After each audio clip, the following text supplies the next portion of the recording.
Right, breaking today, President Trump telling the New York Post Iran knows what's going to be happening soon if they don't make a deal. And he reportedly prepares for a high-stakes meeting tomorrow with his national security team to consider new strikes inside Iran. Brian Mast joins us now, chairman of the House Foreign Affairs Committee. Obviously, the next few hours are critical. What do you expect to happen? What do you want to see happen?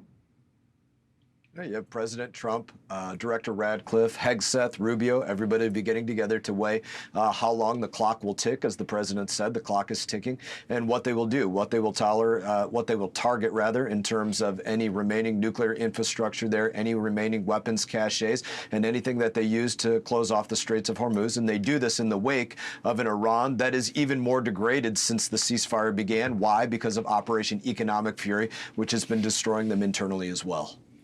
So Jack Keane was on Fox earlier this morning on America's Newsroom. Here's how he saw things playing out in the days ahead. Listen here. Significant impact.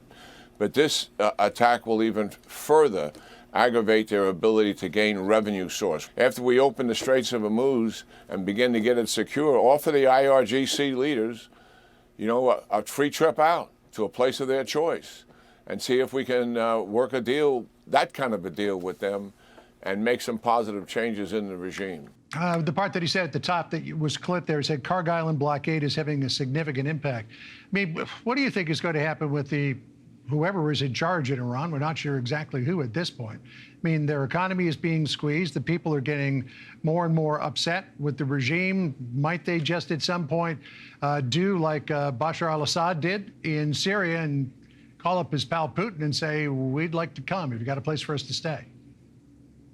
Look, the Iranian regime still has some ordnance remaining. They're using it on the Straits. They're using it against Qatar, UAE, Bahrain, Oman, others. They're using it against that. But they don't have enough to fight off the entire 90 million population of the Iranian people who are getting squeezed more than anybody because of this, this very stubborn regime that's committed to nuclear terror and terror on any front, whether by proxies or ballistic missiles or drones. And so that being the circumstance that they can't fight off at all, you have to continue to put this pressure on them. And I hope that the Iranian people do ultimately decide to take up those arms in the ways that they did at the beginning of this year. It's the biggest threat to that regime is the Iranian people coming after them because they don't have enough bullets to fight them off. All right, Congressman Brian Mast, thank you for the update. We appreciate it. Be sure to like and subscribe for all the Fox News latest on YouTube and catch full shows streaming now on Fox One.